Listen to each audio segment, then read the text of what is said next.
Good morning, members of Synod. Will you please sit?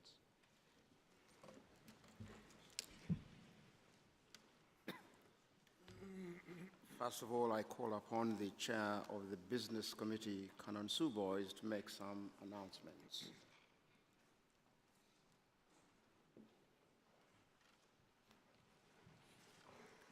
Thank you very much, Chair. I declare that I am in headmistressy mode. Beware.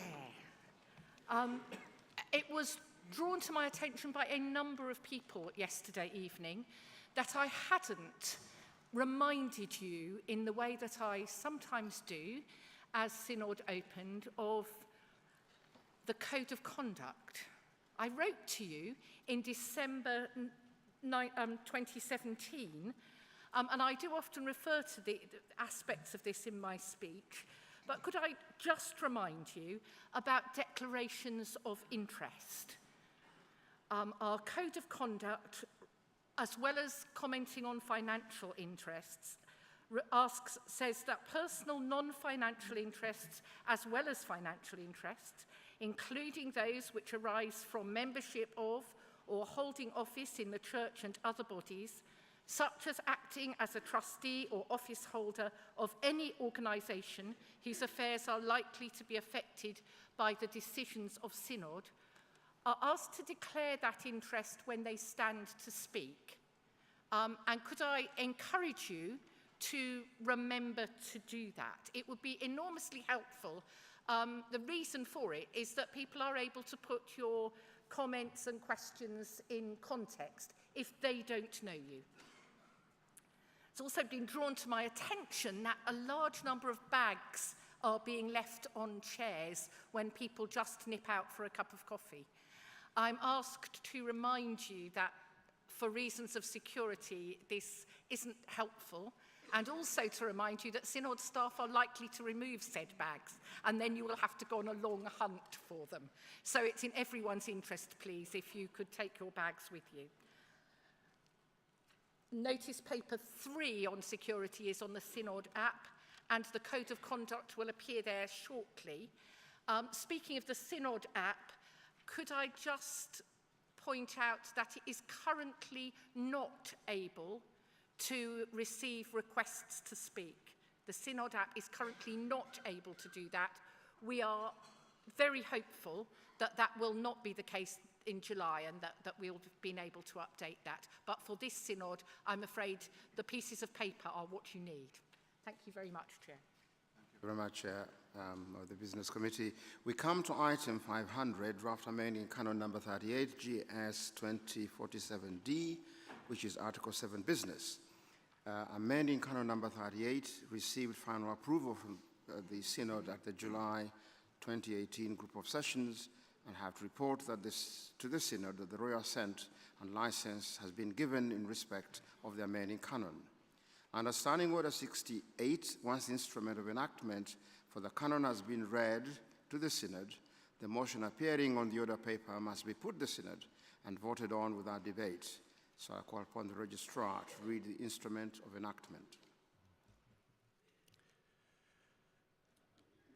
Constitutions and canons ecclesiastical, maturely treated upon by the archbishops, bishops, clergy and laity of the General Synod of the Church of England.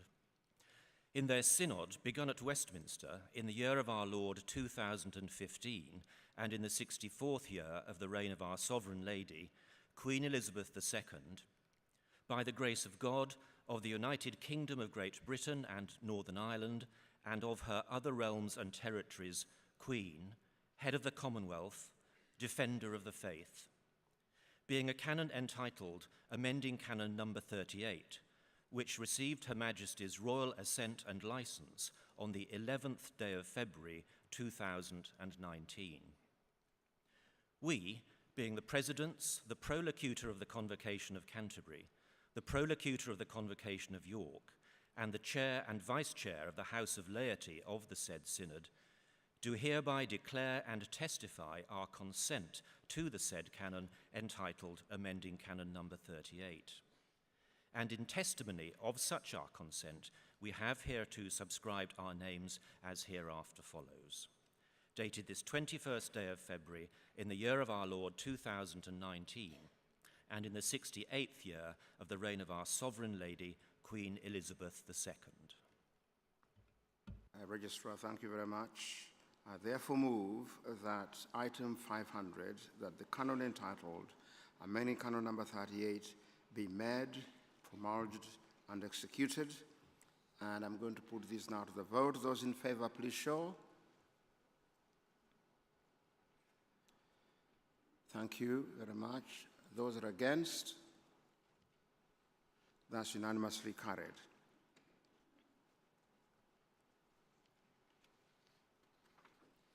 I now therefore sign the instrument of enactment, after which will be signed by the Archbishop of Canterbury, the prosecutors, and the chair and vice chair of the House of Laity.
The canon will now be sent for proclamation in the diocesan synods in the usual way.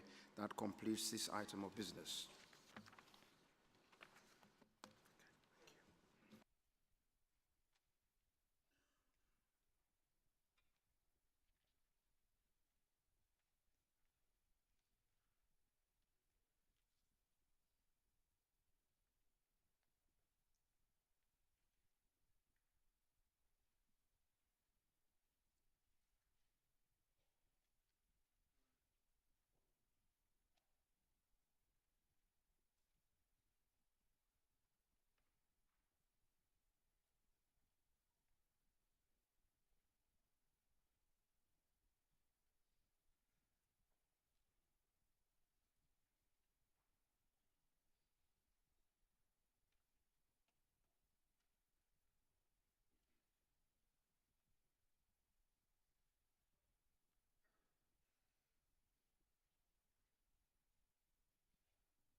Members of Synod, we come now to the final drafting stage of the draft church representation and ministers measure. Members will need the draft measure, GS 2046BB, and the report of the steering committee, GS 2046ZZ and 2047ZZ. I think it's entirely coincidental, the number of Zs associated with this piece of business. I call on the Archdeacon of Southwark to move item 501, that the Synod do take note of this report. Archdeacon, you have up to 10 minutes. Thank you, Chair. A steering committee considering the final drafting of a measure usually deals with its business by correspondence and does not need to meet. Most unusually, the steering committee for the church representation and ministers measures work attracted considerable attention from synod members, causing us to meet twice. It was nothing but a pleasure, and to attend to a large post bag. Thanks are therefore all the more due to Legislative Council, to the Synod's Deputy Legal Advisor, and to the entire legal team and their GDPR colleagues for their endurance in dealing with what has sometimes seemed a measureless measure. I will give Synod an overview of the measure at final approval stage in a few moments' time. But now, and in the light of the interest I have described, I intend to say rather more than is usual when moving a report of a steering committee on final drafting. We are very grateful to those of you who took the trouble to write with suggestions and questions. Some of the points for which we have made drafting amendments were identified as a result of your correspondence.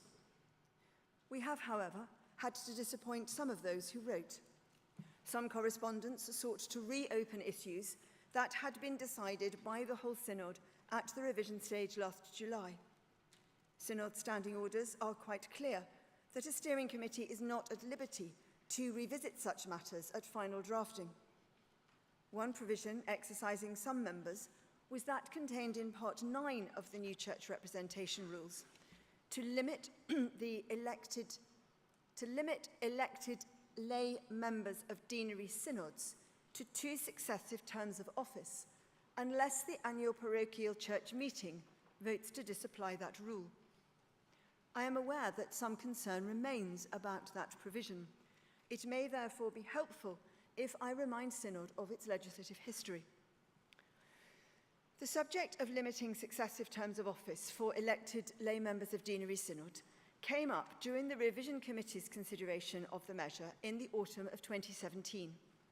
The revision committee received a submission from my Southwark colleague, Mr. Adrian Greenwood, proposing that the APCM should be able to impose a limit on the number of successive terms of elected lay deanery synod members.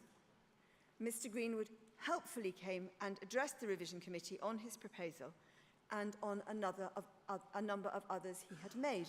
And I should say that his proposal and that which is in the measure before you is for successive terms. It's not 2 in the course of your life. The revision committee thought that there was merit in Mr. Greenwood's proposal. Creating vacancies, we thought, could encourage new members of the laity with new energy and insights to bring to the church. So far were we from desiring to reduce lay involvement that we were actually trying to bring more lay people into the life of the church. The committee, which is of course made up of lay and ordained members, was therefore persuaded that there ought to be provision for some form of limit on the number of successive terms that could be served as an elected member of the deanery synod. But the committee hesitated to recommend a positively imposed limit, not desiring to place APCMs in the position of seemingly taking action against sitting members of deanery synods. The revision committee also thought that the position would be much more straightforward procedurally if it worked in the same way as term limits for church wardens, a 6-year term limit being the default position, which can be disapplied by a parish if it so wishes. This is a procedure with which parishes are now very familiar. The revision committee accordingly made an amendment to the measure, limiting elected lay members of deanery synods to 2 consecutive 3-year terms. I would remind Synod that members were provided with the opportunity to revisit the revision committee's decision last July, when Mr. Clive Scowen moved an amendment at the revision stage to remove the provision. That amendment was debated, but Synod voted against the amendment. The whole Synod, therefore, took a clear decision to retain this provision for term limits as part of the new church representation rules. And as I have said, that decision cannot be reopened in the remaining stages of this measure. There are, however, 2 remaining points to be made. Firstly, no one will be affected by the 2-term limit until the deanery synod elections that are due to be held in 2026, so in 7 years' time. If members remain concerned after today, Synod has ample time to take steps to amend the church representation rules as they currently are before you after the measure is enacted. And secondly, that amendment can be achieved by various means, including, for example, via reference to the Elections Review Group and by a miscellaneous provisions measure, which would require a simple majority. Permit me now to address some other points that the Steering Committee has itself addressed in considering the final drafting of the measure. Throughout the progress of the measure, we have tried to make it as easy as possible for parishes to comply with data protection legislation when operating the church representation rules. At an early stage, we took the view that it would be too burdensome if parishes had to rely on consent in order to process electoral roll and other data under the rules. The Revision Committee's report last July explained the basis on which electoral roll data could be lawfully processed without needing consent from each data subject, and that was welcomed by Synod. A point that subsequently came to our attention related to the requirement for church electoral rolls to be published and to be available for inspection. This raised different issues from those which we had previously considered because publication and rights of inspection will result in special category personal data being disclosed beyond the membership of the Church of England. We would have been very reluctant to abandon the long-standing practice of publishing church electoral rolls. Declaring oneself a member of the Church of England and being a member of an electoral roll should not be a secret. We were therefore pleased to receive legal advice that there was a lawful basis on which electoral rolls could continue to be published and made available for inspection without burdening parishes with having to deal with the complex consent provisions in the data protection legislation, and we have explained this in the body of our report. Other points with which we had to deal included consequential amendments to the Mission and Pastoral Measure 2011 to take account of the replacement of team and group councils and joint parochial church councils with the new style joint councils provided for in the church representation rules. Again, this is explained in the body of our report, where members will see that we opted for the simplest approach to dealing with this.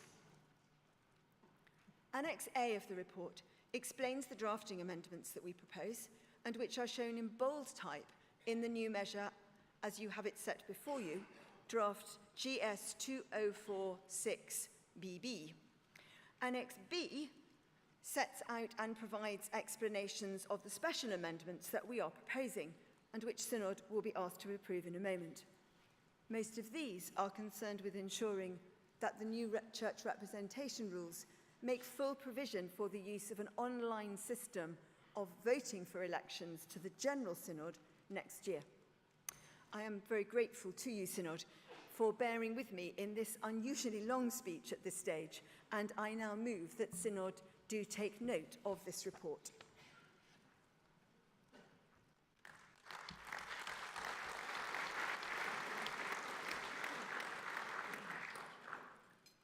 Item 501 is now open for debate. The speech limit at the outset is 5 minutes. Mr. Hind, followed by Mr. Greenwood.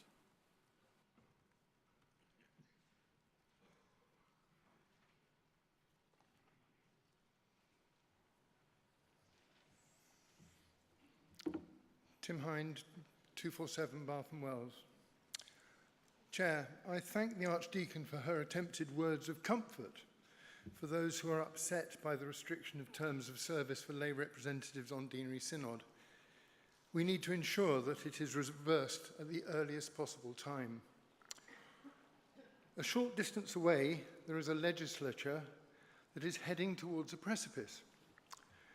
They say that the law of unintended consequences is the only law they've never repealed. Please, Synod, help me to reduce the impact of the law of unintended consequences from this report. I've been involved in church politics since 1976 and recognise that it is now time for me to begin to disengage.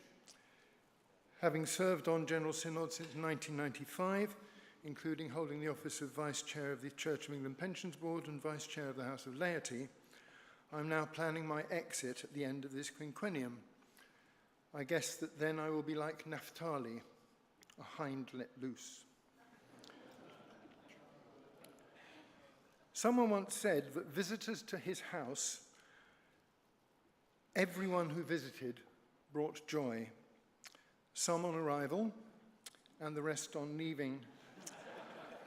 I hope I will therefore be seen as having brought joy to the Synod. My ability to function in all the things I've done has been possible because I've been encouraged at different times to take next steps. I had no idea what I was letting myself in for when I first stood for Deanery Synod. I learnt on the job. I was told then that the ideal would be to spend a term of office to learn, a term of office to do, and a term of office to find a successor. But what if, like me, you get elected as a lay chair of your deanery after 3 years? I was 34 at the time. Here it is unlikely that one can be fully competent by the end of 6 years in office. Some might not be ready to be lay dean or lay chair after only 3 years. What a loss. Think about it. Most of us laity would not be here if this rule was in place and had been enforced. There are further issues. Many rural parishes struggle to get people to stand for office of any sort. It is rare that we have a queue of applicants for Deanery Synod. We do not need barriers to be overcome by disapplication. The default position should not be that there is a difference in treatment between lay and ordained members of Synod. Raising leadership in Synod is difficult. If new lay chair or dean has only 3 years membership and can only serve for those 3 years, we have significant issues regarding succession planning. Additional training by rural area deans as they cope with inducting new lay colleagues every 3 years. Deanery is the electoral college for diocesan and general synod. We need to have a reasonable percentage of members with a memory of the issues and how things work. Disapplication was indeed the mechanism used in the Church Warden's measure, and anecdotally is honoured more in the breach than the observance. As I believe most rural parishes will need to disapply, it will mean increased likelihood of churches acting technically illegally. Possible avoidance techniques would be encouraged, which might include the rise of professional synods people who would opt for election to diocesan / general synod, therefore be on Deanery Synod ex officio, and so avoid the rule which disallows them to stand. Please, Synod, think again.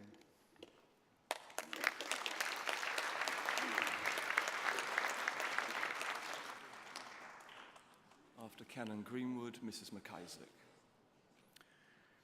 Adrian Greenwood, Southwark 411. And I stand here before you, ladies and gentlemen, because as Jane has eloquently recorded to you, I'm the reason why we're having this little discussion about a very technical point of term limits for lay people on deanery synods. And I'll defer my main comments to the final approval debate, but I just wanted to reflect on a couple of things as a result of this process. The first thing to say is I can assure you absolutely that Jane and I are in very good standing, and we had a very good meeting on Monday afternoon, and this is not at all a spat within Southwark or anything personal. I had been asked by the Archbishop, not the Archbishop, the Bishop of Southwark to work... The Archbishop of Southwark is a Roman Catholic. The Bishop of Southwark to work with him on his, one of his 3 charges, breathing new life into deaneries. And I did that by chairing 2 working groups over 6 years. And I feel that we're making some progress with that. And I just want to plug that one of the things we did produce in 2017 was a completely new set of model rules for deaneries, which replaced the totally antiquated ones from 1995. I think we're willing in Southwark to supply them on a fairly favourable terms if other people would be interested. And before you ask, in that revision of the model rules for deanery synods, We said nothing about the number of terms for membership by lay people, except we put in an encouragement that after 3 terms, 9 years, they might think about passing the baton on to somebody else. But we did put in terms in the rules that officers, lay chairs, treasurers and secretaries and members of standing committee would stand down from that office after 3 times of 3 years, so 9 years. So we did put the limit in then for officers. Now, going back to the salutary lessons that this whole experience has brought for me, the concern is obviously that having put in a suggestion that this matter be put into the hands of annual parochial church meetings, and they have a similar power for limiting the number of terms of PCC members, I was dismayed when it came back as a top-down proposal with the number of 2 terms inserted. Now, Jane has described the attempt by Clive Scowen in July to reverse this. And this is a salutary lesson, I think, for everybody, and I'll touch on that in a moment. It went down, as you all know, it wasn't successful, and I've then spent the last month or so mobilizing the diocesan lay chairs of the country, who've in turn been consulting with their deanery lay chairs, and I think you're going to hear a lot about that in the final approval thing. So 3 thoughts about this whole process. The first thing is that a revision committee on the whole responds to submissions that come from members or from themselves. And it's clear from the answer to John Wilson's question 110 that if they'd looked at what this synod had discussed and when it last discussed the issue of terms, which was 2003, that actually there was no clear mandate from within this body as to what the answer should be. So possibly there's a lesson there for the revision committee and how they do their work. Secondly, the language of the order paper. When Clive's amendment went down, it was written in terms of deleting clause M6, 5 and 6. Now that doesn't mean anything to anybody. It was a very hot day. Very few people were in the chamber, and I don't think you knew what you were being asked to vote on. So I think we could look at that. And I do think perhaps we need to look at Standing Order 61, where a mistake, in my view, has been made. Could we find a way in which it is the steering committee is allowed to have a look at that again? You'll hear more from me later, but those are 3 observations, particularly synod members. It doesn't underline the importance that there is on taking our legislative role really seriously. Thank you very much.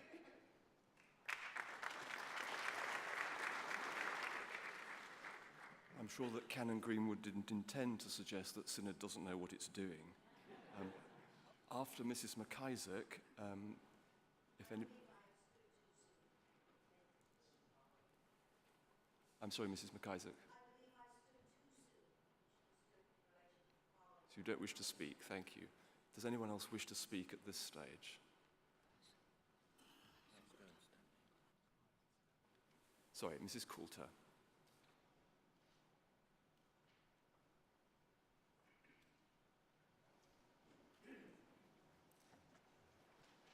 Thank you, Chair. Alison Coulter, Winchester 425, and I speak as Diocesan Lay Chair of Winchester, one of those mobilised by Adrian.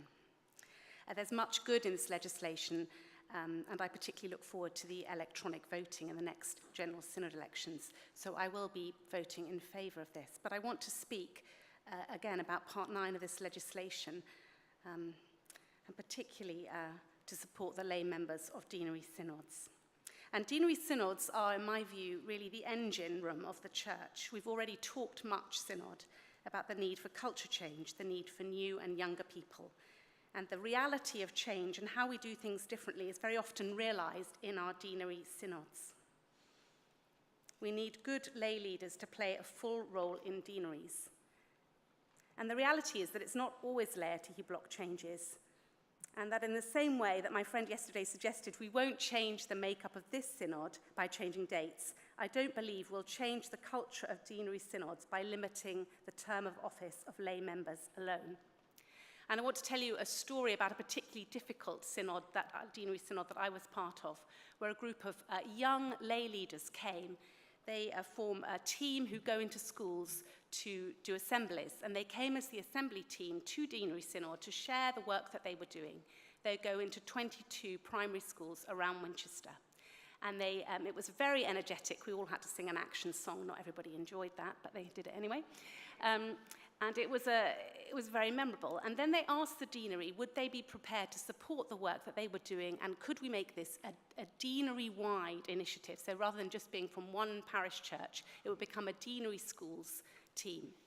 And this was blocked, not by the laity, but by two members of clergy who didn't want this school's assembly team to come into the churches in their parish.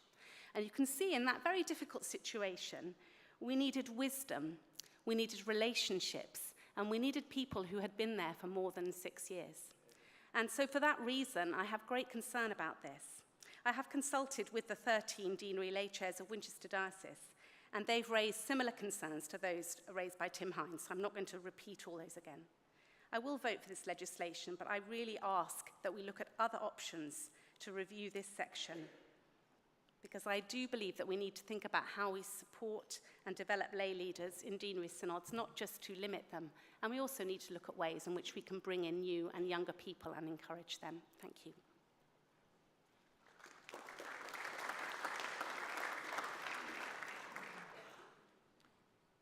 Mr. Scowen, followed by Canon Adams.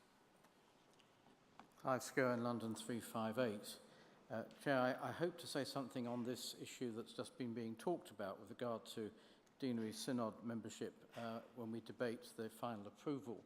At this point, I simply want to record some disquiet, as I have done before, at the use of drafting amendments to make wholesale changes to legislation which synod can neither debate nor vote on. Paragraphs 18 to 26 of the steering committee's report explain that a change made by the revision committee to the original draft measure, and which was not challenged at the revision stage, is now being reversed by drafting amendments, so that it will no longer be possible for pastoral schemes to make provision for the establishment of team and group councils and joint PCCs. Now, a good case for this change has been made. And if we had been given the opportunity, most of us would no doubt have voted for those changes. But because these amendments are drafting amendments, they are a fait accompli. And if we didn't like them, our only option would have been to vote against the whole measure. I believe that however technically proper these amendments are, as a matter of policy, drafting amendments should not be used for such a purpose. I would urge future steering committees and future chairs of steering committees in particular to be astute to ensure that substantive changes to legislation, which may need to be made at final drafting, are made by special amendment, which this synod can then debate and vote upon. It's too late for this occasion, but I hope practice will change in future.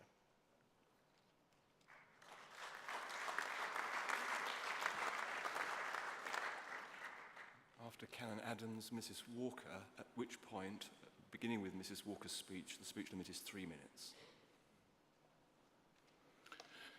Peter Adams, St Albans 392. Synod, I have the privilege to be lay co-chair of Luton Deanery and recently to be elected lay co-chair for St Albans Diocese. Like my colleagues who've spoken previously, I welcome the majority of the measure in question. However, I and at least 14 chairs of the 20 deaneries in our diocese are deeply concerned at the impact of limiting the term of representation at deanery synod. We welcome the intent of the move to revitalise deaneries, which are so often the Cinderella amongst us. Yet I suggest in doing so we will most likely weaken deanery synods and the structures they support at that level, and thus actually weaken the electoral base for General Synod. In Luton Deanery and in many deaneries across our diocese, we may have a few embedded members, but by and large, our problem is unfilled spaces. I spent 24 hours last week with my fellow deanery lay chairs and rural/area deans, along with our bishops and senior staff, under the leadership of our Bishop Alan, as deaneries to provide together a significant level of missional leadership at a deanery level. In my own deanery of Luton, our churches have a real need of such leadership. A visionary area dean began that process for us 8 years ago, and what had been a divided deanery is now mostly united in mission across our geography, across our churchmanship, and our personal differences. For most, to provide the sort of leadership we're asking of members of our synod in mission action planning, on standing committees, on mission and pastoral committee, wherever leadership forms best. In most of our deaneries, that needs time and experience. To limit that would effectively, to be honest, be an act of self-harm. I humbly submit the sort of renewal our deaneries need would not be based on limiting terms of membership, but in reimagining the role of the deanery in mission. When deaneries become the place to belong, because that's where things happen, election to membership of a veteran member, because we always have, will no longer work. Election of someone because they represent a faction will not stand in the face of a candidate who seeks to bring their gifts to the mission of the area. It seems to me the reality is that Deanery Synod, viewed at a governance level, has relatively little role, serving in most cases as a sounding board, a communication point, and frankly, as I've said, the electoral body of diocesan and general synods. It's really no wonder it's a Cinderella. It's at a missional level, in many cases subgroups of it are best imagined. I hope at some point in this place we can return to that subject, to reconsider how we can reform our deaneries to best fit that purpose, to reimagine mission at that level. However, for now, can I ask that we leave membership as it is? I accept we need to vote this measure through, but we must revise it, disapply it, or whatever our standing orders allow, as soon as possible. Thank you.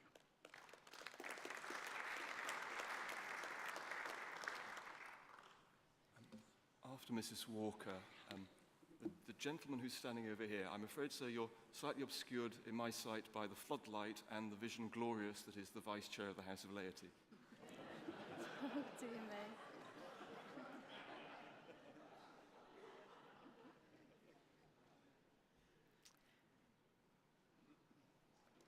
Deborah Walker, Liverpool 349. Thank you for calling me to speak. I am lay chair for Liverpool Diocese and really wanted to add my support to words that have already been spoken about concerns of limiting the period of time a layperson can serve on a deanery synod. We already have difficulties in filling vacancies, and this rule would limit the opportunity for new members to gain the necessary experience to confidently contribute to debates and put themselves forward for positions of leadership. I also note that dioceses use their deanery synods in different ways. And in Liverpool, our deanery synods are beginning to take much broader missional and financial management roles. And this changing landscape requires people with appropriate skills, including strategists and those with experience, as well as new faces amongst their members. The general feeling amongst the deanery lay chairs is that each deanery is different, and it would be better to have local rules to apply to enable individual deaneries to react to whatever situation they find themselves in. And perhaps the use of co-option for young people or new faces onto the synod. And indeed, should any young person or indeed any other parishioner wish to serve on deanery synod, then elections should be actively encouraged. So I propose and plead that we do look to find a new way of looking at this rule, discussing it further and finding a way forward. Thank you.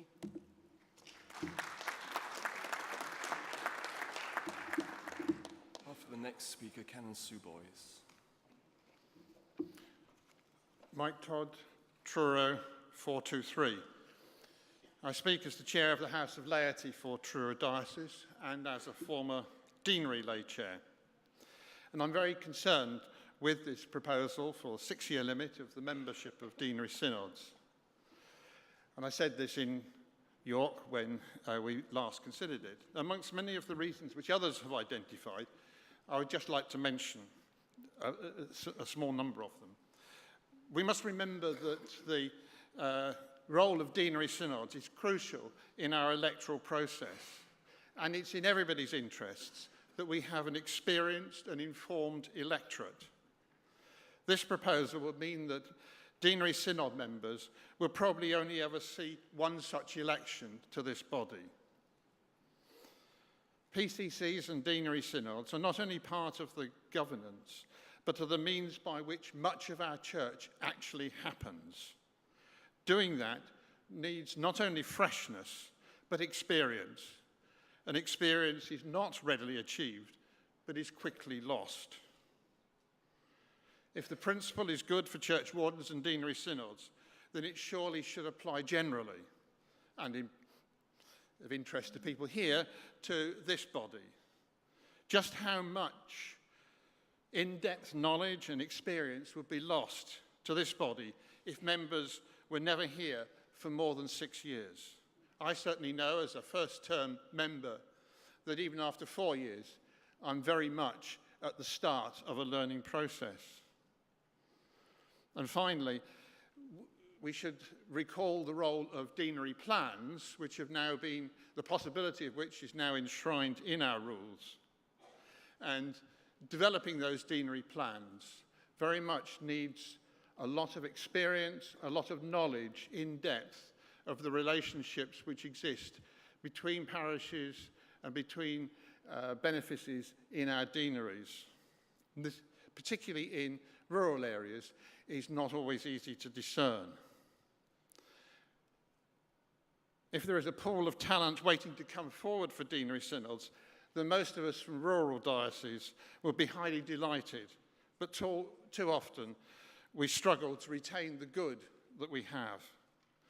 I'm delighted that our way is forward is possible, particularly for the result of the enormous work that has been done by Adrian Greenwood in lobbying on this matter, along with others. And I trust that within the next 6 years, we will find a better approach, not only to deanery synods, but to all of our synodical structures, which balances the competing aims of using experience and enabling new ideas to come forward. We desperately need both.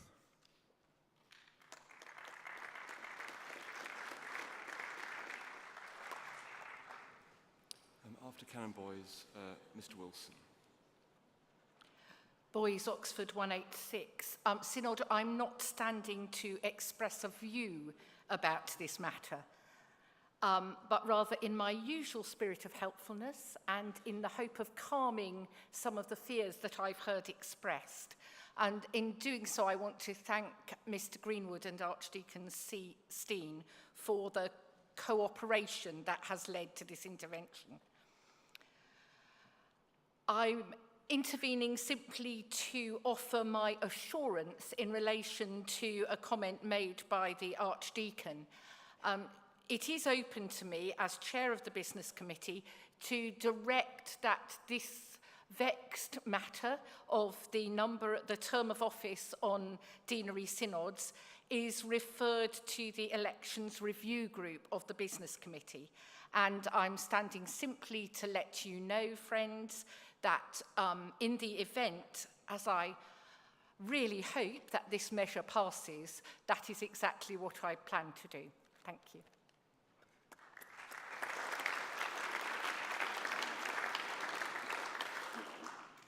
After Mr. Wilson and Mrs. Foreman, could I just observe, Synod, that we've heard a lot about Deanery Synod membership today. I'm sure members of Deanery Synod will be delighted to know that we're taking them so seriously. I'd be especially interested to hear if anyone has any points on any other aspect of the business before us. John Wilson, Lichfield, 340. I should declare an interest that I'm a member of the National Deaneries Network, and sorry to disappoint you, Chair, but this is also about deanery synods.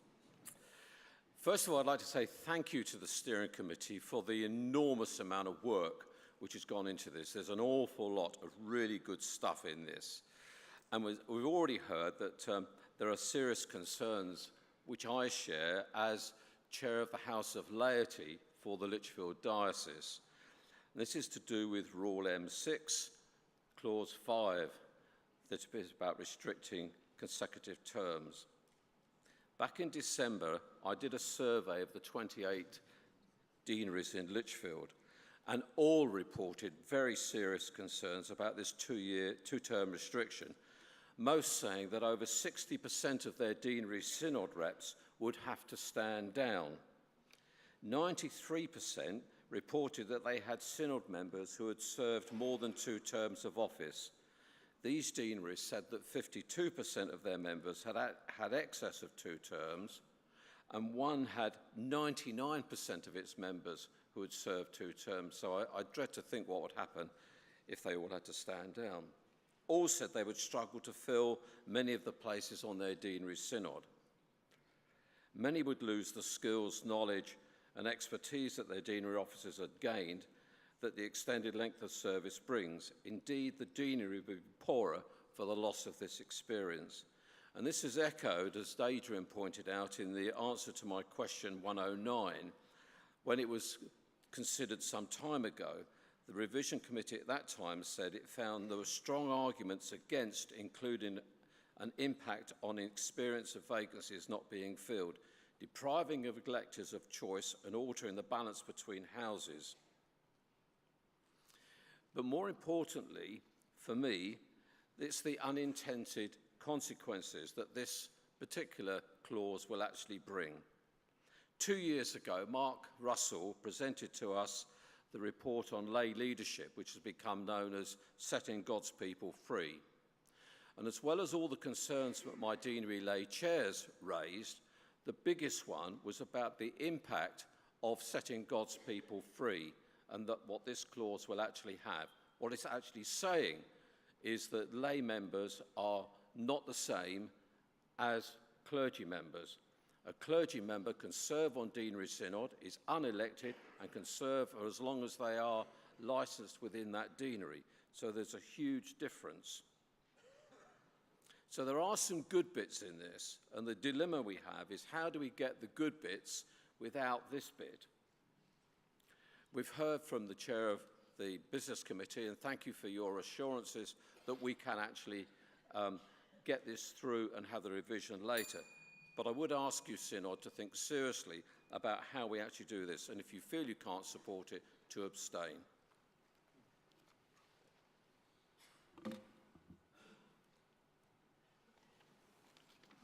After Mrs. Foreman, sir. Anne Foreman, Exeter 308.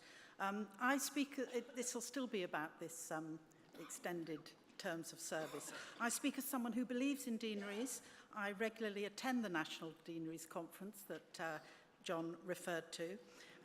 But I want to take a slightly more positive view than those that have been expressed. Because after all said and done, the disapply rule is still going to apply. I speak as a former deanery lay chair and one of a rural deanery. I was on the electoral, we had 18 on our electoral roll, so I do know some of the issues. Tim Hind referred to the length of time it takes to learn to do the job, to fulfill the role. Well, to be honest, listening to that made me think, if it takes that long to learn it, then I really think the role needs to be reviewed. There are certain things in rural communities in particular, they are changing. There is an influx of people with different skills coming into them, and the one sure way of not getting any new people on is to keep standing for election. When you have vacancies, you may have vacancies for a while, but eventually things will happen and people will come. I know that from my own experience. So I would ask you to take a slightly more positive and optimistic view of this and realise that there may be some very good unintended consequences as a result of it. Thank you. Point of order, Mr. Freeman.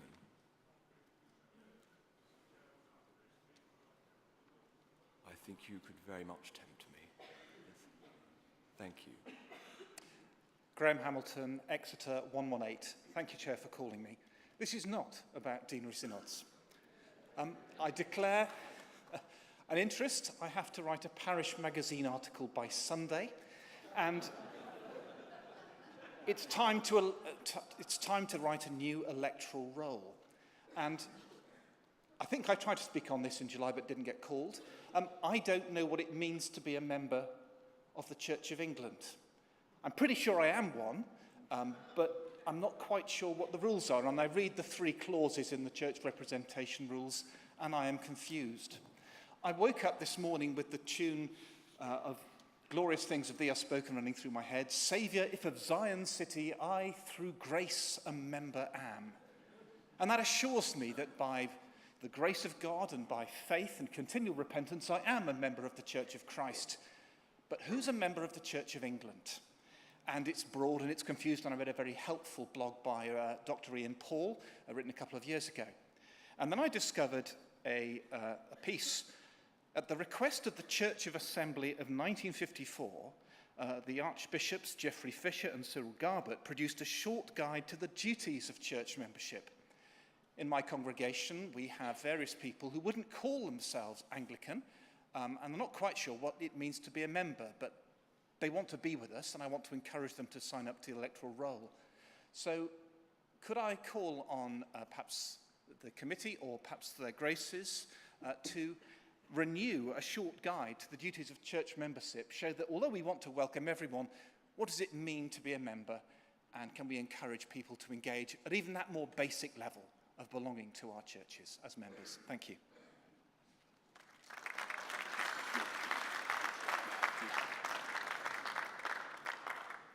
Mr. Freeman.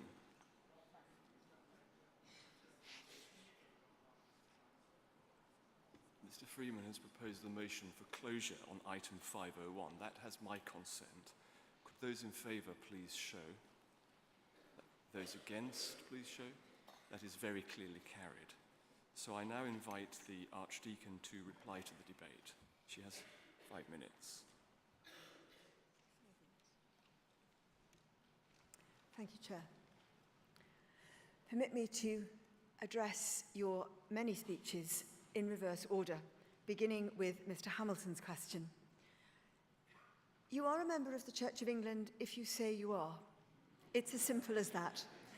This matter was considered in some considerable depth by the Revision Committee, and I refer members to our report which came with your papers for the July Synod. Glorious things are spoken of the Lord indeed. And Ms. Foreman, thank you so much for your positive view of the idea that term limits to successive elected terms may actually be a way to bring new members into speaking of the glory of the Lord and even into the Church of England.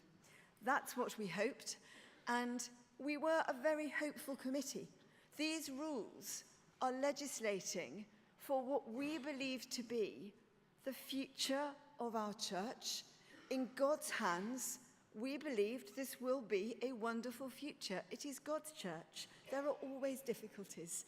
The Lord always tests us, and the Lord is always faithful. So thank you so much for reminding us that, yes, there may be vacancies, but the Lord does send us new people if only we give them and the Lord the opportunity. Now I come to the concerns. Mr. Wilson mentioned that 90% of the people he discussed this with would have served more than 2 terms and so would have to stand down. Actually, no, they wouldn't, because if we don't amend this rule, the whole thing doesn't kick in until 2026. So no terms currently served count. We start again in 2026, as it were. Canon Boyce, thank you so much for your very helpful assurance that you will refer this to the Elections Review Group. Mr. Todd, you spoke of a 6-year limit for membership, but may I remind Synod...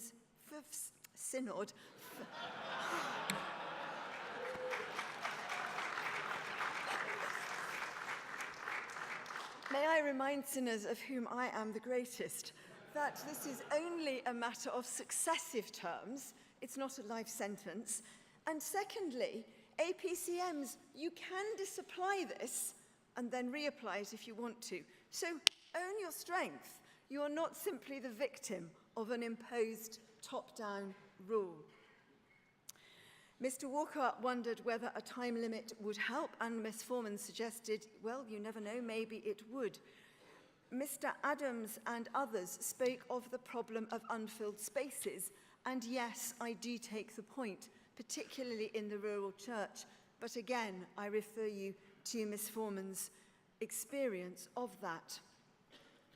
Mr. Scowen, your point is a slightly different one about whether we have used drafting amendments to make wholesale, if you like, special amendment changes. And may I say 2 things on that? Firstly, it is a sad fact of life, but lawyers will differ. We did take legal advice on this, and Legislative Counsel was helpful and considered, but felt that we could make, as drafting amendments, the amendments that we have made as such. But secondly, members will be familiar with Standing Order 61.7, where if you have a concern that a drafting amendment is being used to slide through what should be a special amendment, you may refer that to the steering committee, who will then take it away and consider it, and would even come back within the same session. So it's not quite as closed, Mr. Scowen, as you might have thought. Mr. Coulter spoke positively, and again, thank you so much for a positive comment on electronic voting. I'm so sorry, it was Miss Coulter, I do apologise, can't read my own handwriting. I do entirely sympathise with the business of things being blocked by the clergy. I am sorry about the clergy. We all are, often. Let's face it, we're sometimes sorry about the laity as well. But seriously, I am very, very sorry about that. It is true that, as another speaker said, that lay and clergy are treated differently, but the House of Laity is elected and the House of Clergy is not, and there we go. If we look at limiting terms generally, that's a whole different question, particularly to this body. And might I finally say, particularly to Mr. Hind, that, again, it's 3 plus, it's not for the end of your life. You can have successive terms. It's not a restriction forever. Thank you for recognising that there are times when you must disengage. It is not necessary to be on Deanery Synod to be elected to General Synod. We are not disenfranchising people from the General Synod. And Adrian, finally, I'm sorry we didn't think about all this earlier, but yes, we remain friends. Synod Chair, thank you.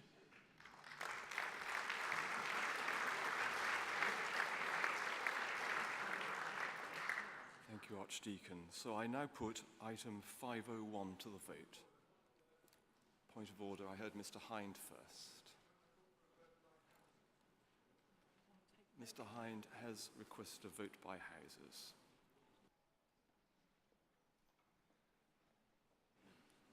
If there are 25 members standing, we can have a vote by houses.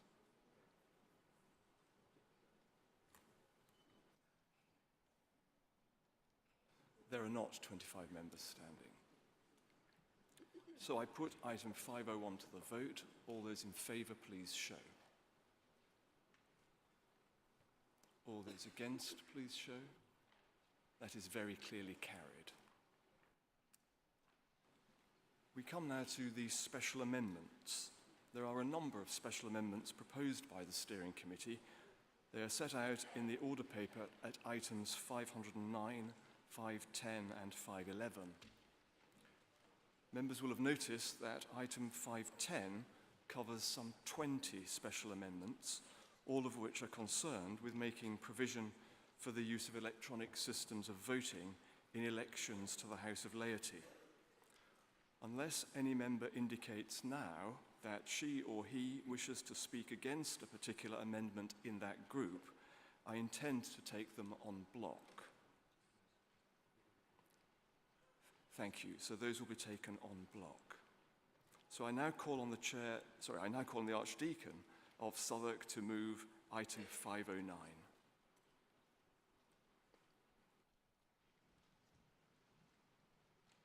Thank you. Special amendment. The first special amendment amends section 7 of the Synodical Government Measure 1969. That section provides for the making of amendments to the church representation rules by secondary legislation, in other words, without the need for an amending measure. But a shortcoming of the provision as it currently stands is that it does not provide for the making of consequential amendments to other related legislation when the church representation rules are amended. That was one of the reasons why this exercise through which we are currently going in relation to the rules had to be carried out by measure rather than by using secondary legislation. This special amendment will simply ensure that in future, any secondary legislation amending the rules can also make the necessary consequential amendments to other legislation. Thank you, Chair. So item 509 is now open for debate. I see no one standing, so I put item 509 to the vote. All those in favour, please show. Thank you. All those against, please show. That is very clearly carried. So I call on the Archdeacon of Southwark to move item 510 en bloc. Thank you. Detailed explanations of the next 20 amendments are given on pages 15 and 16 of the Steering Committee's report. In summary, the purpose of these amendments is to ensure that the rules fully accommodate the use of a system of electronic voting for elections to the House of Laity and by extension to diocesan synods. They are quite technical, but because they represent a policy departure from the rules, because they represent a policy departure from that which the rules previously took, we have brought them forward as special amendments rather than as drafting amendments. Thank you. Item 510 is now open for debate. I see no one standing, so I put item 510 to the vote. All those in favour, please show. Thank you. All those against, please show. That is very clearly carried. So I call on the Archdeacon of Southwark to move item 511. The final special amendment transfers from the bishop to the chancellor, from a cleric to a layperson, dare I say, usually, but not always, the function of determining whether a form that has been used on a particular occasion is substantially to the same effect as the relevant form specified in the rules. This is a function of a judicial nature with which it did not really seem appropriate or right to burden the bishops. Thank you. Item 511 is now open for debate. I see no one standing, so I put item 511 to the vote. All those in favour, please show. Thank you. All those against. That is very clearly carried. That completes the final drafting stage, and so we move now to the final approval stage for the draft measure, and I call on the Archdeacon of Southwark to move item 502, that the measure entitled Church Representation and Ministers Measure be finally approved. She may speak for up to 10 minutes. Thank you. It is now 2 years since the measure, along with what is now amending Canon 39, was introduced and received first consideration. The measure in its original form emerged from the second phase of the work carried out by the Simplification Task Group. That group, you will remember, was set up to bring forward proposals to remove constraints to the mission and growth of the Church of England resulting from existing legislation and process.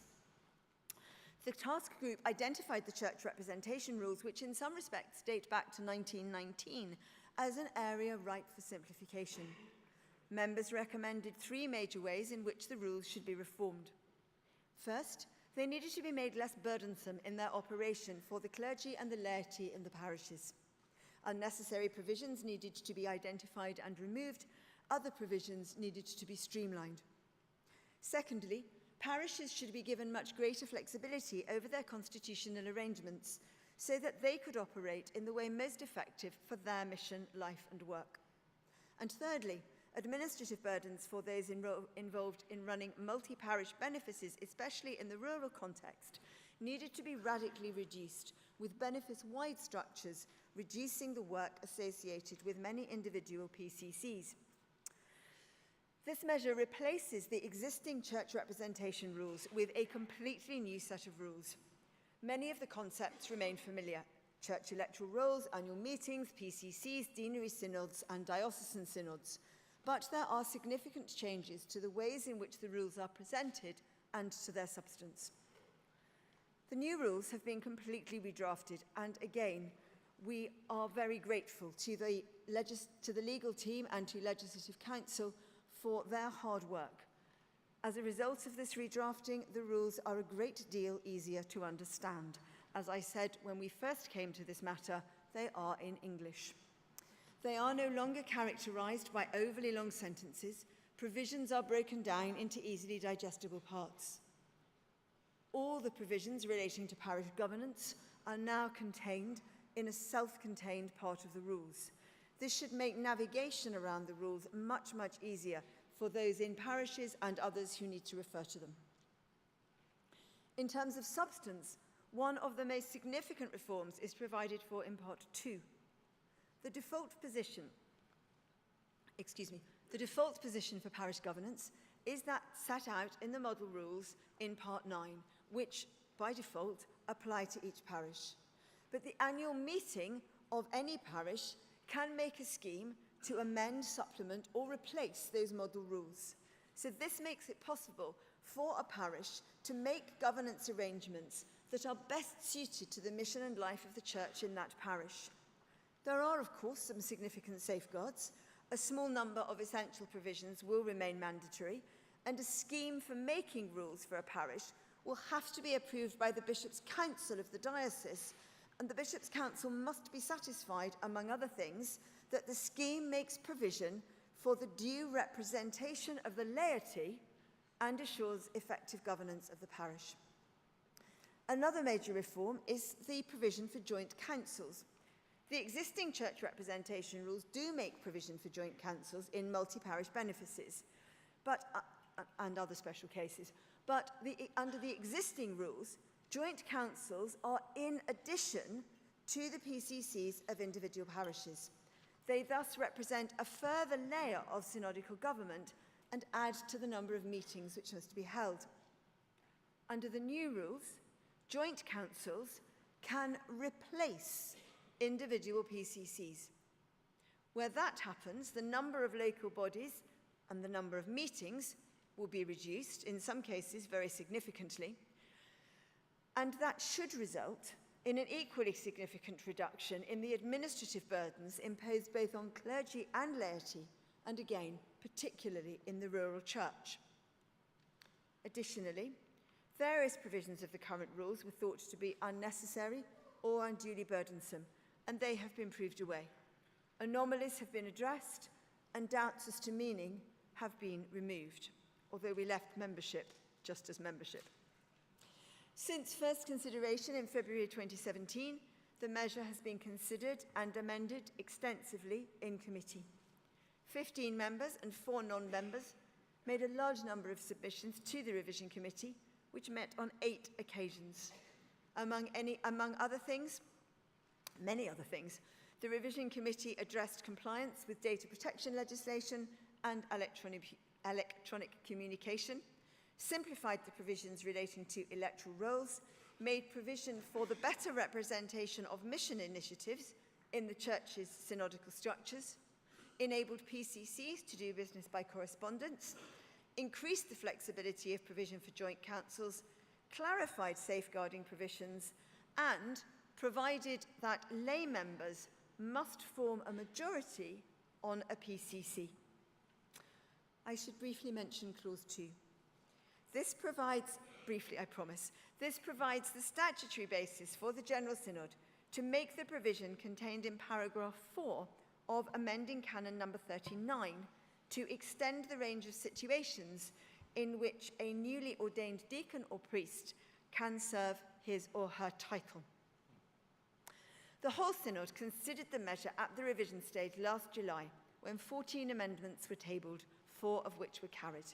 We have just completed the final drafting stage.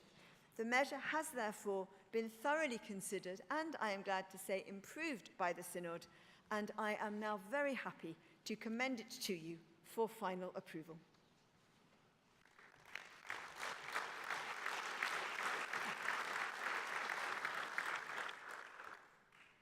Item 502 is now open for debate.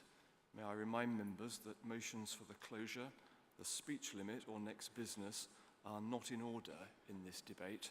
Perhaps I should also point out that the Chair's ability to call members to order for what the standing orders refer to as tedious repetition is unaffected.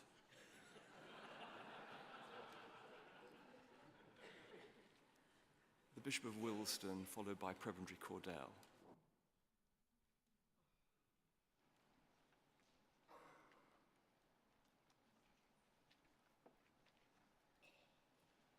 Pete Broadbent, Bishop of Willesden, Southern Suffragist number 46. This is a really good moment in the life of Synod.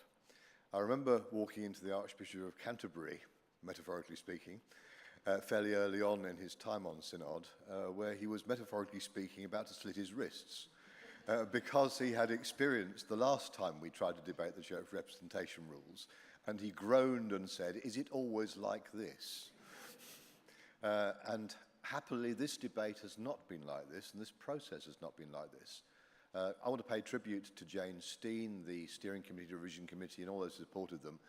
This is a very good product of simplification. It's taken us through into a different way of doing church legislation, and I think the model that it provides is something we need to look at for the future. We had a committee meeting earlier on this week where we talked about how church legislation might look 10 years down the line. That's something that both Simon Butler and I are very committed to trying to think through more, because there is a model here that says you don't need to write all the technicalities in. I'm so grateful that this is in simple language, that it gives alternatives, that it benefits the mission of the rural church. It does all the things we asked it to do. And I am so glad also that the kind of debate that's gone on, although there have been some interesting technicalities, and we kicked a hornet's nest when we raised the question of deanery synod terms, there's always something that sparks interest. But the fact is we are now at the situation where we've got much better ways of doing these things, and where we'll have some church rep rules which are usable, and where when you're trying to advise people who ring you up and say, "What do I do about this?" you can actually find the relevant section without being a total synod geek. So I commend this process. I think it's got a real ramification for the future in terms of how we do things. This is simplification that's gone really well. Thank you to all those who've been involved. Thank you to Synod for taking the process seriously. And let's hope and pray that we can do better things. I've got my eye on the mission and pastoral measure. That's the next one. I commend this to the Synod and ask that you'll vote overwhelmingly at final approval.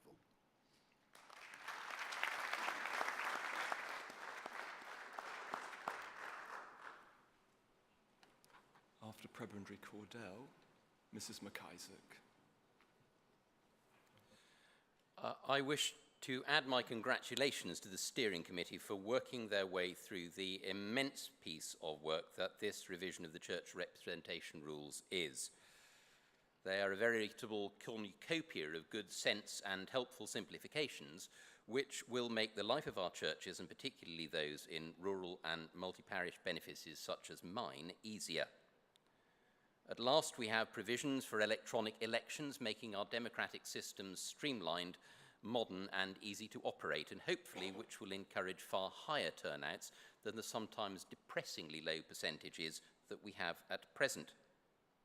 At last, we will have clear and modern provisions in line with charity law for electronic communications in PCCs and even electronic meetings, hugely simplifying minor parish issues when gathering people together over a distance can sometimes be tricky. Finally, after a long campaign, we will have benefice councils with legal personality, which means that the law will catch up with reality, in that teams and benefices do often already purport to employ administrators and youth workers, and they will now do so legally. Parishes will be able to delegate functions to a central body in the benefice without jeopardising deeply held parochial identities. Now, in the contentious matter around deanery synod term limits, which in any case may be disapplied by an APCM, let me add a piece of personal history which illustrates the need for them, I think. Perhaps I'm part of the problem, because over 2 incumbencies I have been a member of my deanery synod for 21 years. When I joined at the beginning of my first incumbency, I was still a bright young thing aged 32, and by far the youngest member of the meeting. At 21 years on, I'm still there, hair greying, definitely don't need glasses, wearing reasonably well, I hope, but a couple of clergy colleagues aside, I'm still the youngest member of the synod. The other members have aged with me and are some of the sweetest, nicest, and kindest Christians you would want to know. But you should not underestimate the effect, particularly in small rural communities, of older members saying that they're willing to stand if there's nobody else. In truth, nobody wants to feel that they are giving them the push. And in reality, they'd probably be only too happy to have a way out. Now, I appreciate I may not be popular in saying this, but without some well-constructed term limit, we are in danger in some places of creating occasional ecclesiastical day centres full of lovely people not quite sure why they're there or who brought them.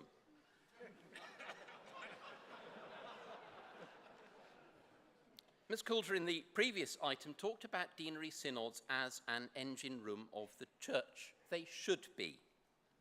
But unless we address this hard issue, we simply won't achieve this. Speakers have talked about the difference between lay and clergy lengths of membership. Myself aside, I wonder whether those opposed to deanery term limits are aware of the average lengths of an incumbency. Haven't got the figures in front of me, but I suspect you will find it somewhere around 8 to 9 years. 6 years may well be too short for reasons others have expressed, but 9 years, I'm sure, would bring an equivalence with average clergy lengths of service. And again, do not forget the rules can be disapplied locally, making those local circumstances possible to bring into account. They may need some tweaking, not least for officers, and we should trust the Elections Review Group to bring those tweaks. But for the sake of the renewal of church life, please don't simply remove the clauses. Deaneries deserve the possibility of renewal. Please vote for final approval. I'm fully aware that for this reason we've been talking about, the final version may not be perfect, but this measure gives us so much that is good that will benefit the life of the church. Thank you.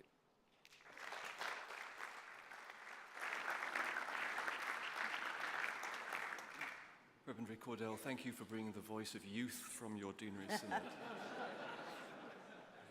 After Mrs. McIsaac, Mr. Lamming. Deborah McIsaac, Salisbury 405.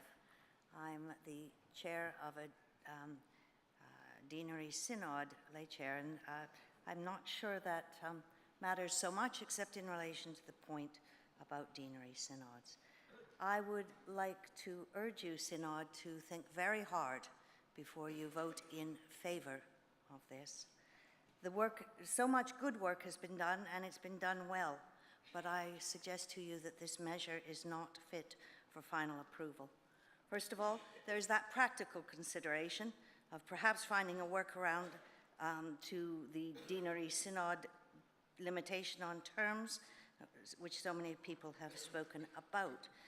But the workaround will be found by others, and we cannot bind the future or what will happen. People also lose interest in issues of this kind. Secondly, the deanery issue raises a bigger one. There's actually a change or potential change of polity to the electorate for General Synod, and our elections are coming up very shortly. And but the attitude gets fixed in one's mind as to what's going to happen. And in the longer term, unless this is corrected, there will be a change in the nature of the deanery synod makeup. That's inevitable, and that's the intention. The other proposals which are referred to, which were brought to the steering group, which they could not consider, it's referred to significant policy considerations. We don't even know what they are. The teams and groups measure, these are, it seems to me, some points of substance rather than merely process.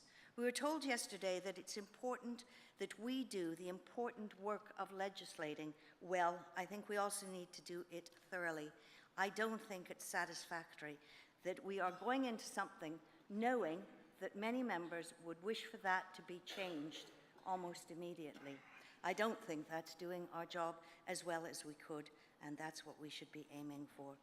Much as it is important that we get electronic elections and all these other things happen, it's also important that we hold ourselves to a certain standard, and I don't think we've met it yet. Thank you.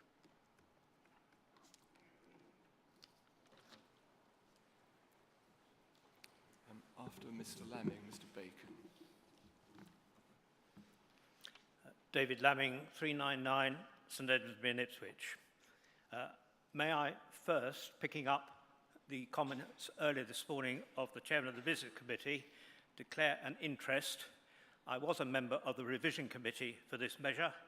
I am the late Chairman of my Deanery Synod. That, of course, by virtue of my membership of this Synod, makes me an ex officio member of the Deanery Synod, and therefore not affected by the proposed rule M8 5-7. And it's on that that I wish to address my remarks in urging Synod this morning to vote overwhelmingly to give final approval to this measure. Now, it's probably true that we had an unsatisfactory debate about Clive Scowen's amendment in July in York when he proposed to delete the equivalent provisions. They were numbered differently then. There was a motion for closure, which probably, in hindsight, was premature and did not allow the various concerns that have been expressed in the debate on the report of the steering committee to be expressed back in July. Perhaps there were too many Zs on that occasion in the Synod chamber. But there is, as is clear from the debate earlier this morning, considerable disquiet about these provisions. The law of unintended consequences has been mentioned, and certainly some of the considerations that have been expressed this morning were not expressed, certainly in quite so forceful terms and clear terms, in July. The question, of course, is what can we do about it? Well, the one thing we should not do is to vote down or to vote against the final approval of this measure. This measure, with the replacement scheduled to the 1969 measure, bringing in a completely revised set of church representation rules, is needed. We've heard from Bishop of Willesden, Pete Broadbent, this morning, why this is such a significant measure and needs to be passed, and to be passed as soon as we can. Now, absent a snap general election this year, and I suppose we cannot guarantee that in view of the volatile nature of our current political position, absent such an election, this measure, if given final approval this morning, will then move forward to the legislative committee stage and hopefully will get royal assent before the end of the year. If it does, then it's going to be possible to bring it into force and the new rules into force on the 1st of January 2020. And I would like to see that that is the date that we should all be aiming for. Now, at this point, I'd like to direct the attention of Synod members to clause 3.3 on page 1 of the final drafting version of the measure, which I hope we've all got before us this morning. We've been concentrating, of course, up to now in looking at provisions in the schedule. But section 3.3 deals with short title, commencement and extent. And subsection, or as it is subclause at the moment, 3 provides the preceding provisions of this measure come into force on such day as the Archbishops of Canterbury and York may by order jointly appoint. And then these important words, and different days may be appointed for different purposes. And then there is also in subclause 4, what will be subsection 4, the Archbishops may by order jointly make transitional, transitory or saving provision in connection with the commencement of a provision of this measure. And a provision of this measure, of course, includes individual rules in the schedule, such as Rule M8, 5 to 7. So what the Archbishops could do when they make a commencement order, and of course you don't make a commencement order until the actual measure has been passed, is to exclude from initial commencement these controversial provisions. And we know from what's already been said this morning by Sue Boys that she's willing to refer it to the election review group to look at and then of course bring back to Synod. Thank you very much, Mr. Lemming. I'm just wondering when I could conclude, because I want to just explain how it is that then this can deal with this situation. Synod equally. Thank you very much for your speech. After Mr. Bacon, Mr. French.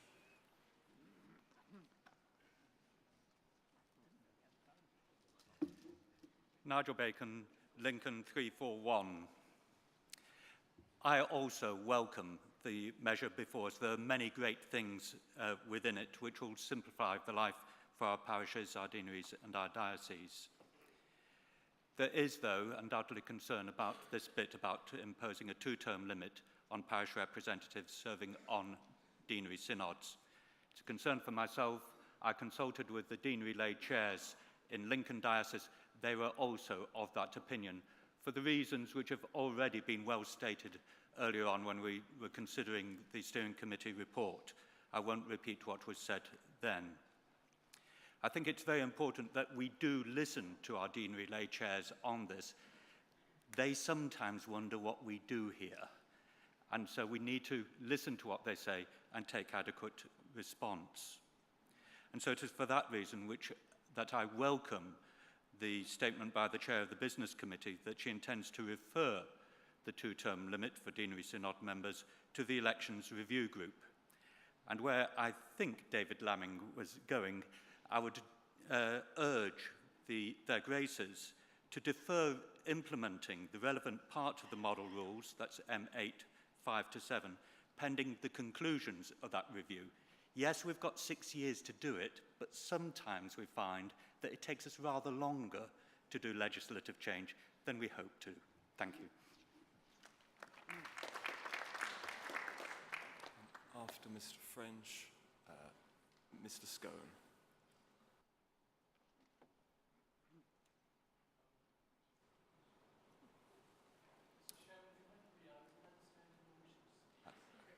I do apologise.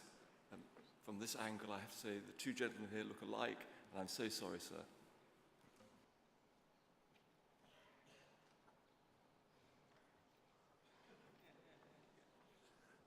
Martin Kingston, Gloucester 314. It's the first time I've been described as French, I must say, but...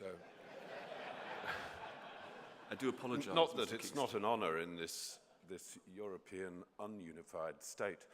I want to invite you, if I may, to reflect for a moment on what this measure is trying to do. This is intimately connected with reform and renewal. We are presenting ourselves in this measure as an institution as a whole, ready and fit for purpose for the 21st century to proclaim the gospel in a way which embraces everyone, young and old. We do so in the context of what has proved the most controversial part of the measure in relation to deanery synods, in a way which allows people to serve 2 terms, 6 years. Walk into the street, if you would, and ask someone in the street, do you think 6 years is a long enough period for someone to get used to what's going on, to know what they should be doing?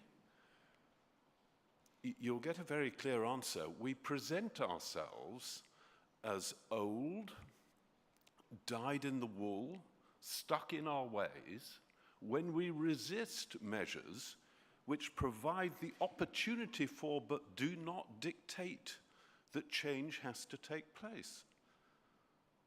The provisions here make it very clear that if someone wants to carry on after 6 years, and everyone agrees that they should do so, then they can do so.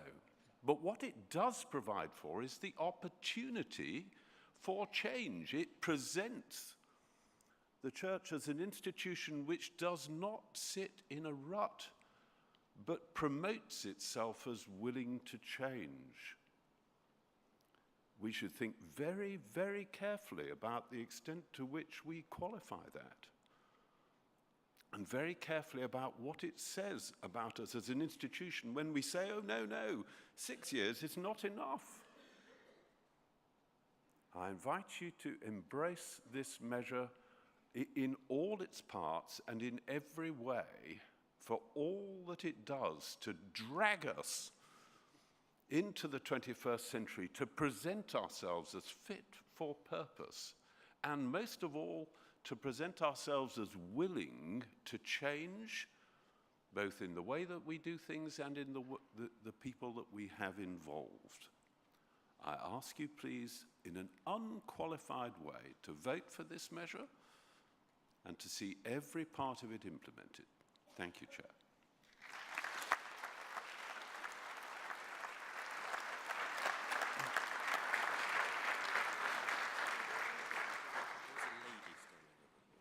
After Mr. Scowen, Mr. Greenwood. Thank you, Chair. Clive Scowen, London 358. I too want to welcome Canon Boyd's decision to refer the question of deanery term limits to the Elections Review Group, which I chair. I don't claim for the Elections Review Group any inherent wisdom that greater than that of the Revision Committee or the Steering Committee. But what we do have is time for proper consultation, which those committees did not have.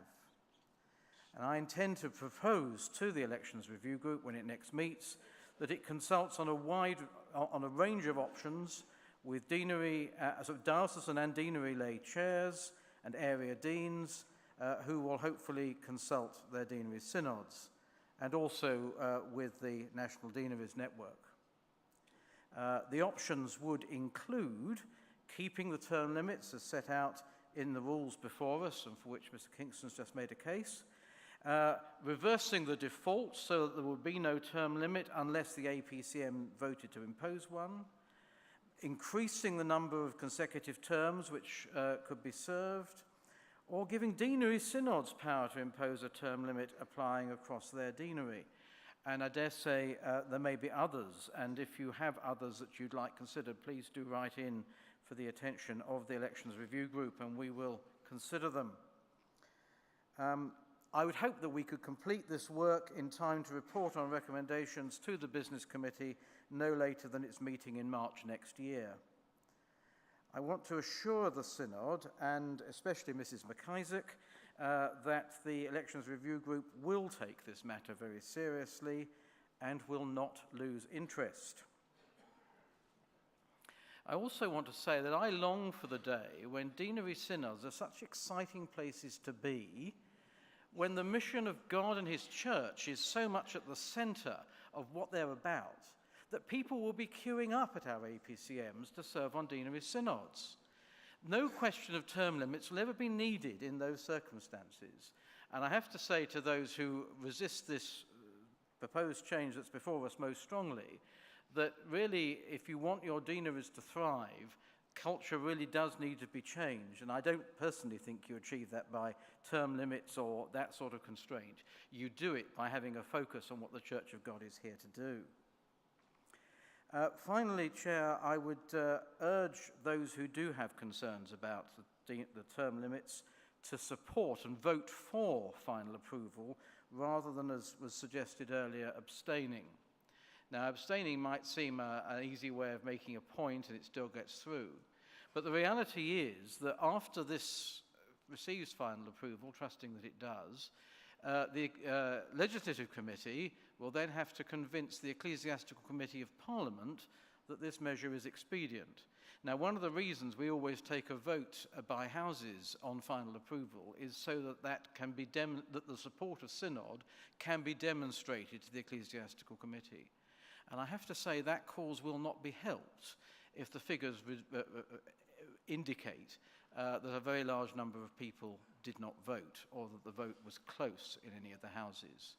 So I urge particularly lay colleagues who have concerns about this, please believe that the Elections Review Group will do its work on this. We will bring back proposals in the light of the consultation that we undertake. And in that confidence to vote for this measure at final approval.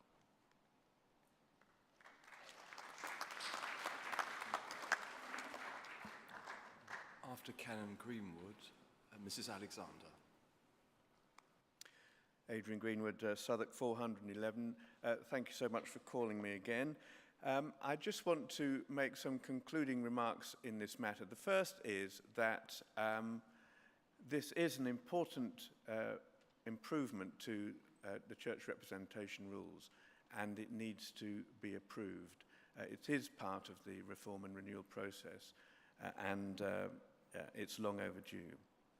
The dilemma that some of us have been facing is that wanting to see it go through when it contains an offending couple of clauses. So I am so pleased that we have found a solution which is the referral to the Elections Review Group. And it's great to hear from Sue and Clive, with whom I'm a member of the Business Committee as well, to see that through. So I'm satisfied that that is the way forward. I do want to echo the request to the archbishops that just to support this, you have this power to defer part of the measure as it's introduced, and I would urge you to take that power when the time comes. It's not asking you to put it into the long grass, it's just saying, let's defer it pending the outcome of this review, which may be only a few months. I want also to go back to the issue of renewal of deaneries, the thing that Bishop Christopher asked me to help with in Southwark. And the big message that we have learned, and we've learned it through the National Deaneries Group in particular, is that deaneries will serve their purpose when they are united around the mission of the church, the mission of Jesus Christ in this country. And the sooner we can get onto that agenda, the better. Thank you very much.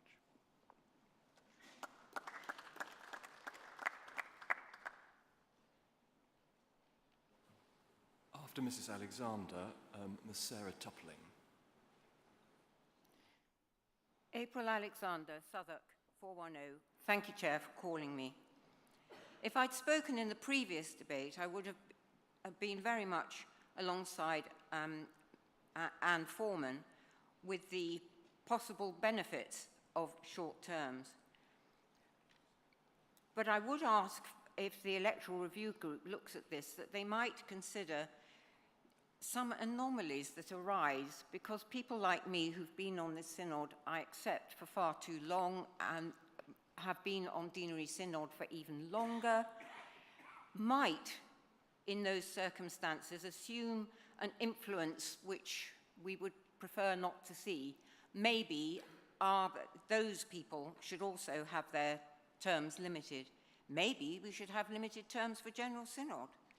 It sounds a bit anomalous for me to say such a thing after being on General Synod for so long. But these things, I think, are very important. The other anomalies arise from the different periods that we that we observe. Diocesan deanery and PCCs work on a 3-year cycle. General Synod works on a 5-year cycle. So people who are on General Synod are automatically on the other synods for 5 years, and therefore their periods of office exceed those of the other people on the synod.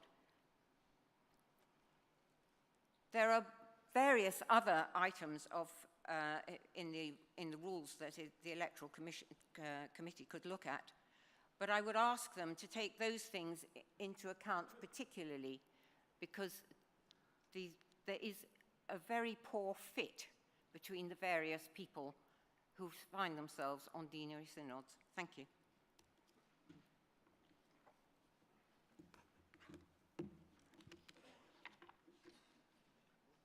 After Ms. Toppling and Dr. Monroe.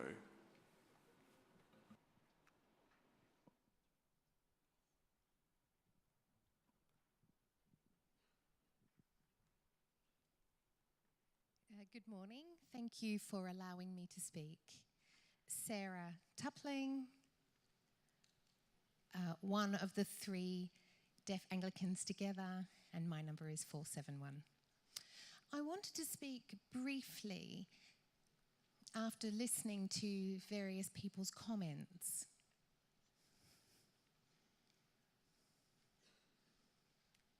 And I had a question perhaps for the chair of the steering committee.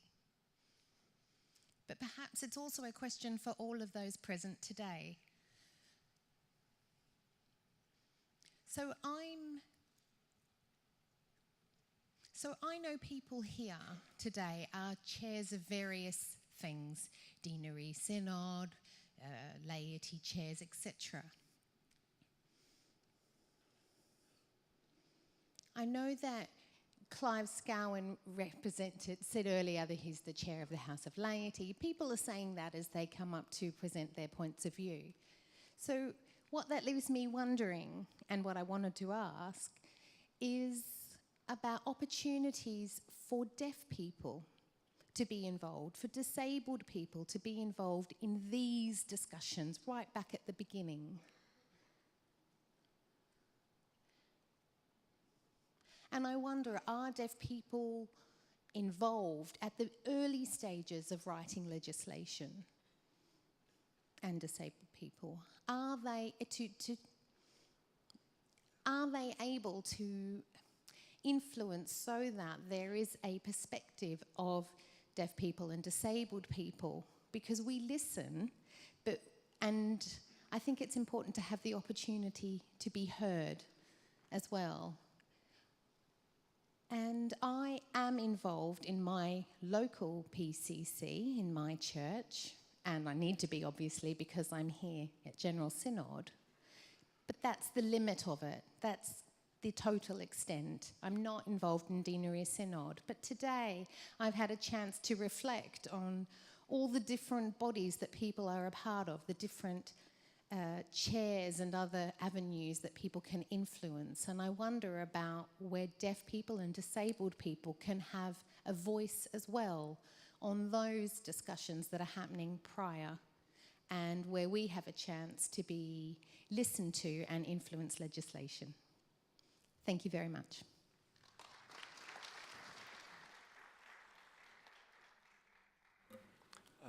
After Dr. Monroe, the Archdeacon of London. Rob Monroe, Chester, 92. I have to be honest, church representation rules aren't normally the thing that gets me out of bed in the morning. It's in those sort of categories of necessary and beneficial for those with insomnia, and something that doesn't really inspire mission. Except what I do think about these particular proposals is not what they're limiting or legislating for, but what they enable. And I really want to just say, in terms of the electronic communications, not just in terms of voting, but generally, that it enables for us as a church, will have a significant beneficial effect on the wider ministry and mission that we're engaged with. I serve a church where, because of GDPR hassles, we've pretty much gone completely online in all of our registration. And so I was slightly distressed when I rang up my diocese secretary and said, can we facilitate the process of electoral roll revision by sending out Form 1s electronically and receiving them back with email? He said, no, not yet. But under the new rules, Part 8, 76.2, facility where people have registered with emails, email receipts can be taken, and we are looking forward to that. I wish it had been this year and not next year. And so actually this seems to me to be one of those cases where our rules are catching up with the way that everybody else works normally.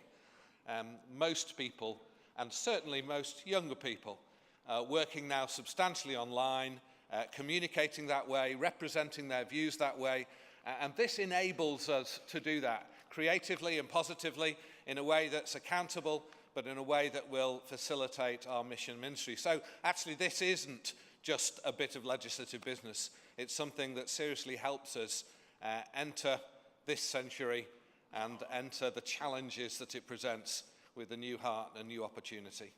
Thank you.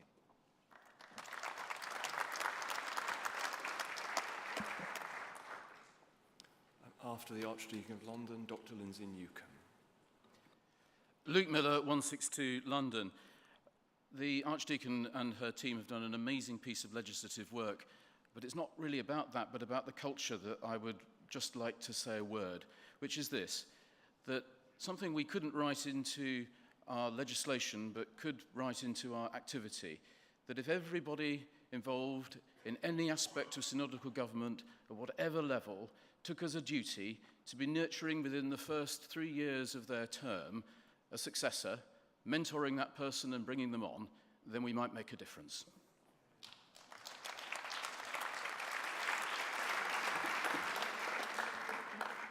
Dr. Newcomb.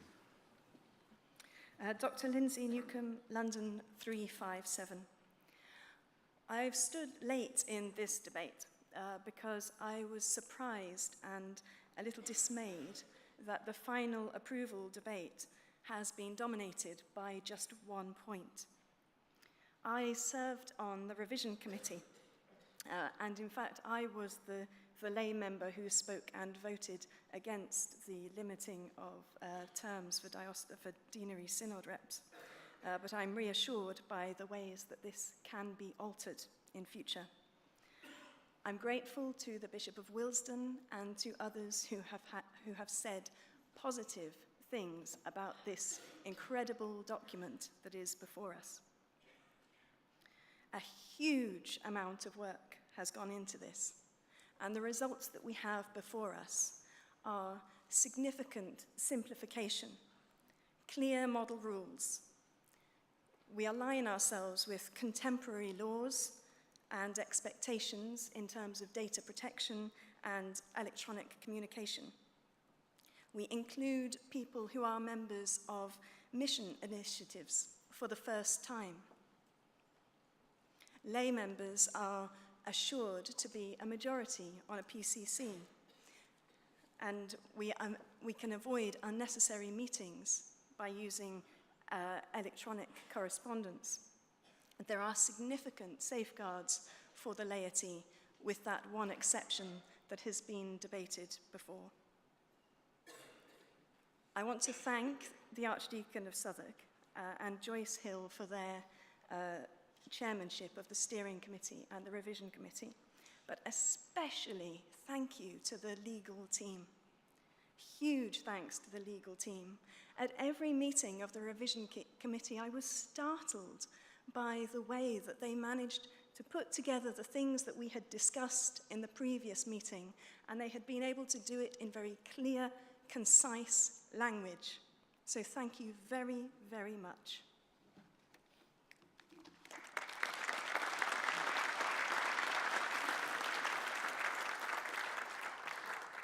I see no one standing, so I now call on the Archdeacon to reply to the debate.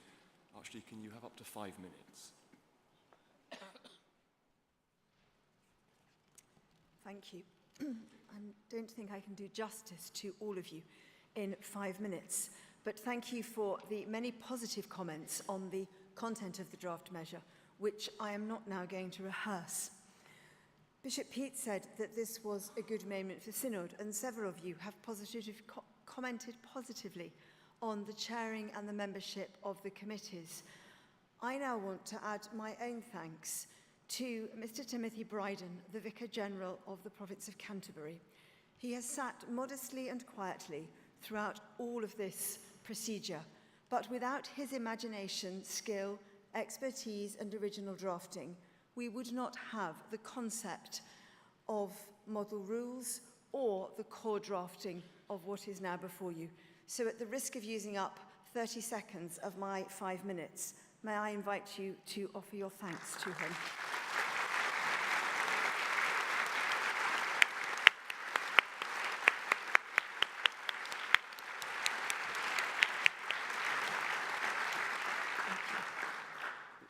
He is, of course, the very model of a modern Vicar General.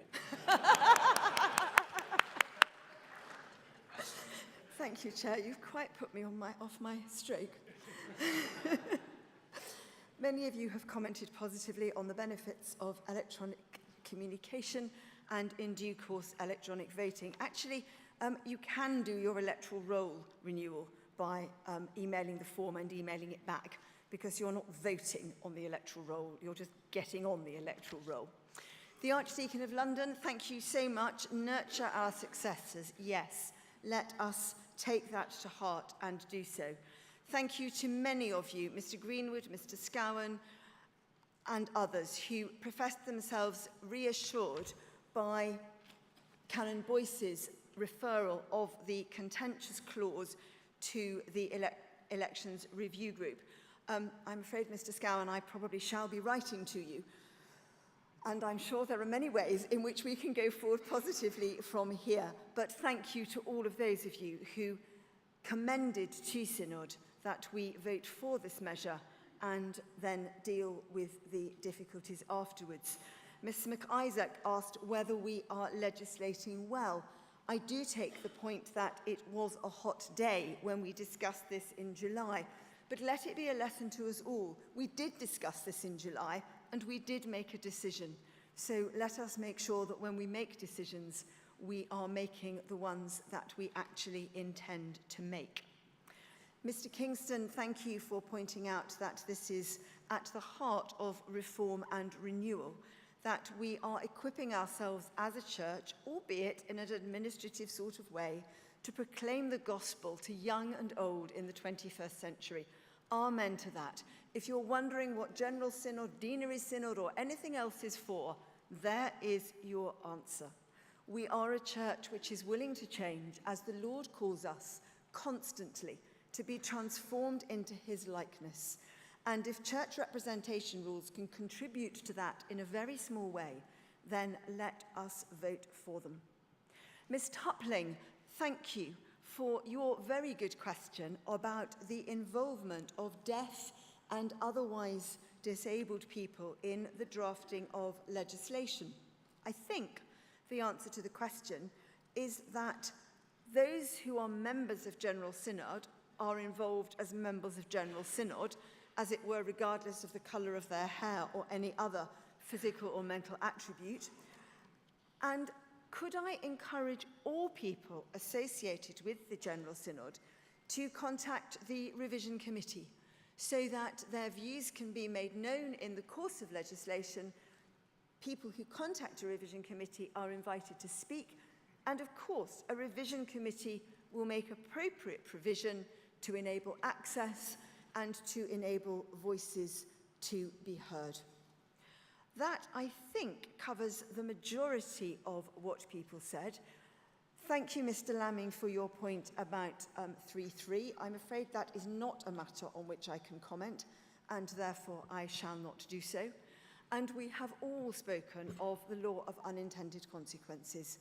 Please, do not make it the law of unintended consequences that by voting against this measure, we fail to take ourselves into the 21st century. I hope very much that we stand as a synod committed to proclaiming the gospel and to having rules that help us do that. Thank you, Chair.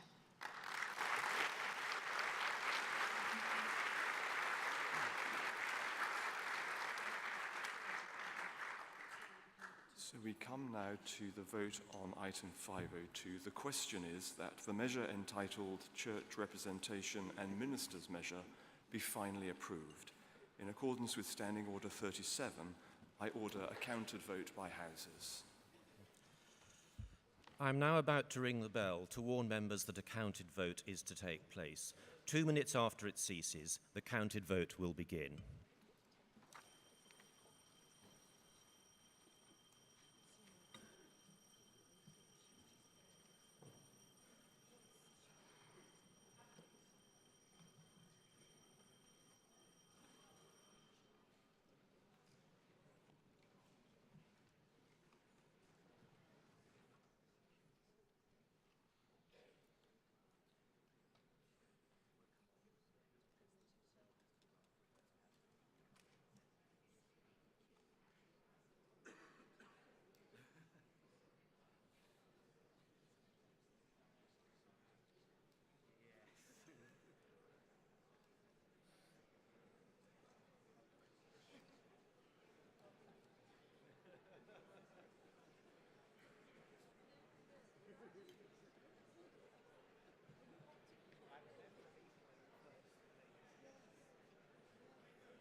The question is that the measure entitled Church Representation and Ministers Measure be finally approved.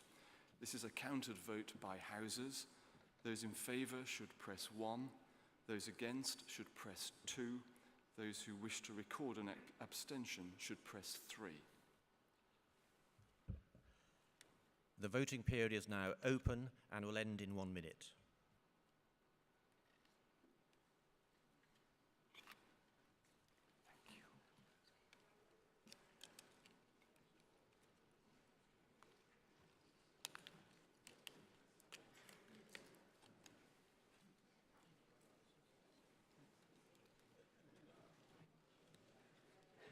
I'm not going to put my voting card back.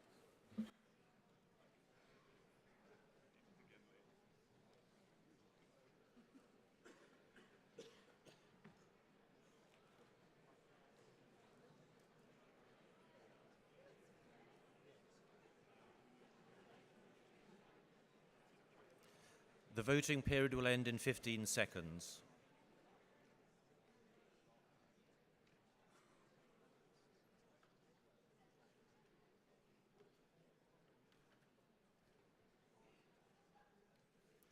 The voting period has now ended.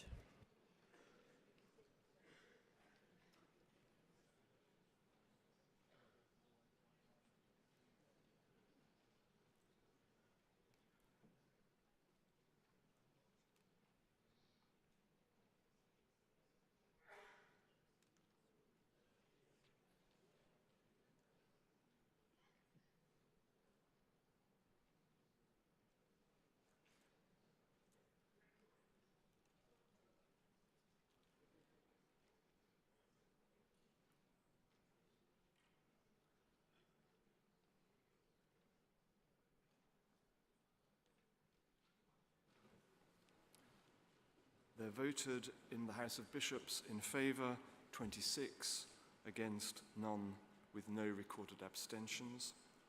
In the House of Clergy, 126 in favour, none against, with no recorded abstentions. And in the House of Laity, 147 in favour, 2 against, and 7 recorded abstentions. The motion was therefore carried in all three houses. The Church Representation and Ministers measure now stands committed to the Legislative Committee, and that concludes this item of business. Thank you.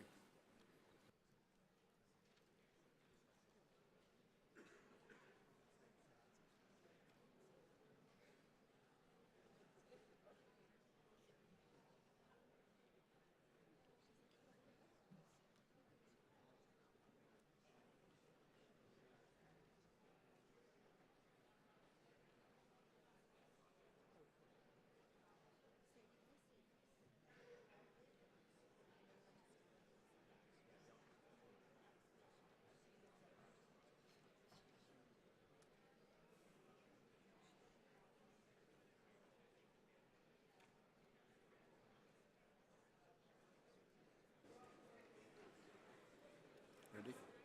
Ready? Yes.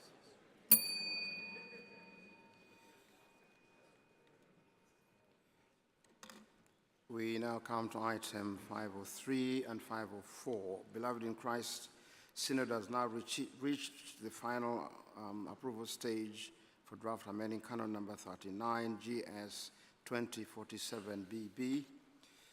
As required by Signing Order 102, I declare on behalf of the Presidents, the Prolocutors of the Convocations, and the Chair and Vice Chair of the House of Laity that the requirements of Article 7 of the Constitution have been complied with in respect of draft amending Canon number 39. So I call on the Archdeacon of Southwark to move item 503, that amending Canon number 39 be finally approved. The Archdeacon may speak for up to 10 minutes. Thank you, Grace. I won't. Like the measure, the amending canon originates from proposals drafted by the Simplification Task Group. The Revision Committee removed provisions originally contained in the draft canon that would have enabled a person who had not yet been in holy orders for 6 years to be appointed a dean, archdeacon, or residentiary canon.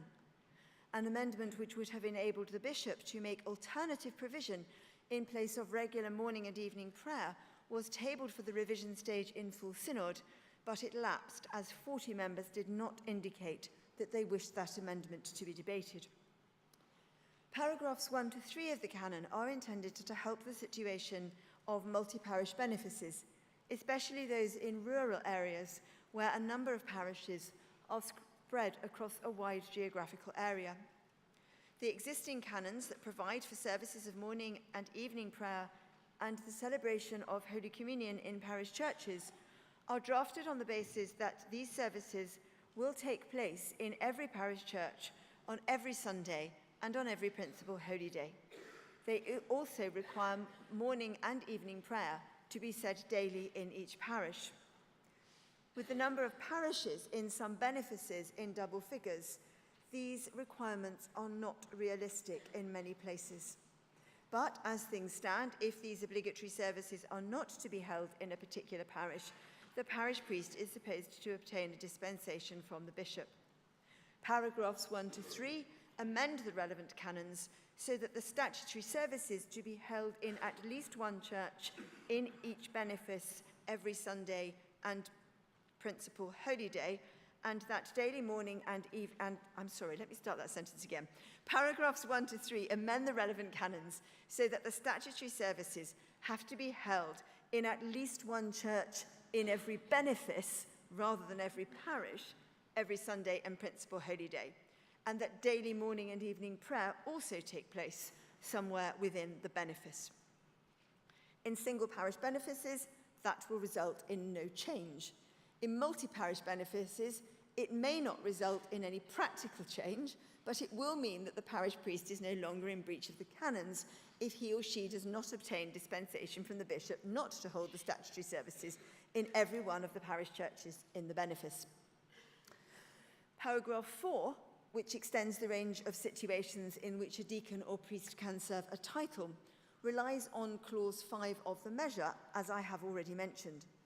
Under the existing canon law, an ordinand must be ordained to a title as an assistant curate in a particular church or benefice, a particular parish or benefice.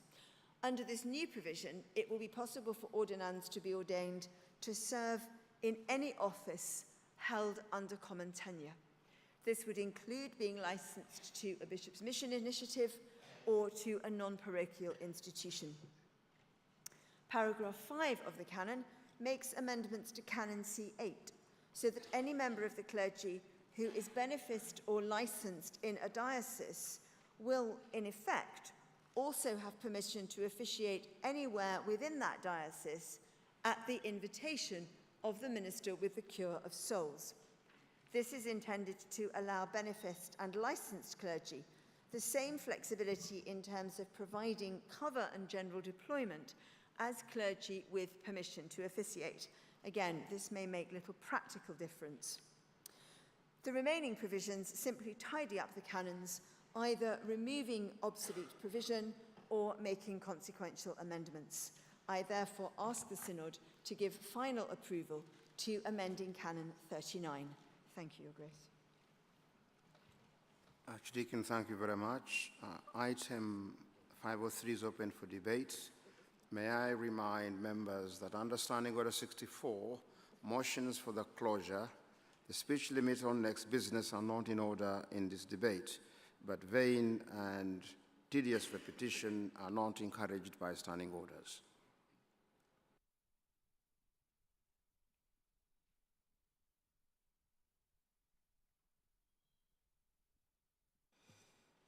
I see nobody standing, so there's no need for the Archdeacon to respond to a non-debate. So that draft amending Canon number 39 be finally approved. In accordance with Standing Order 37, I order a counted vote by houses. The registrar will then put the voting proceeding into operation. And in order for it to be carried, the motion requires a simple majority in each house. I'm about to ring a bell to warn members that a counted vote is to take place. 2 minutes after it ceases, the counted vote will begin.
question is that draft amending canon number 39 be finally approved in accordance with Article 37, and this is accounted a vote by houses. The voting period is now open and will end in 1 minute.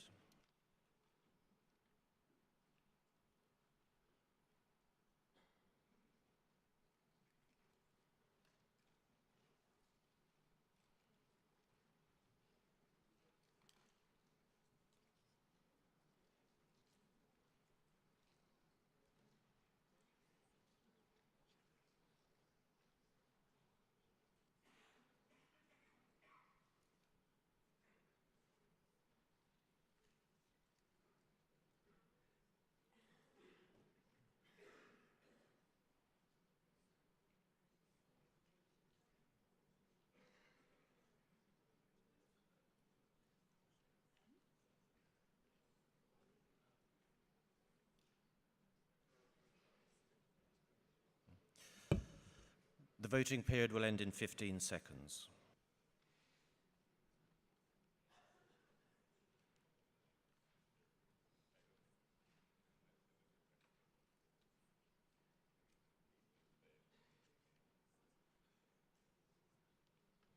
The voting period has now ended.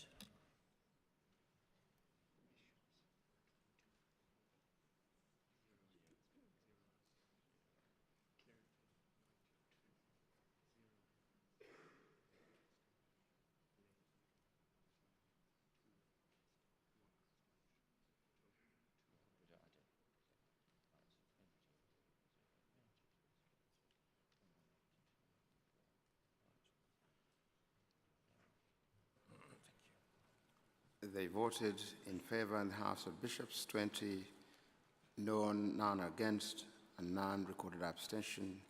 They voted in the House of Clergy in favor, 92, no recorded against, no recorded abstentions. They voted in the House of Laity in favor, 118, against 2, recorded abstention 1. The motion is therefore carried. I now call upon the Archdeacon of Southwark to move item 504, that the petition for Her Majesty's Royal Assent and license GS 2047cc be adopted. Thank you. I do so move. Any debate? Therefore, put it to the Synod. Those in favor, please show.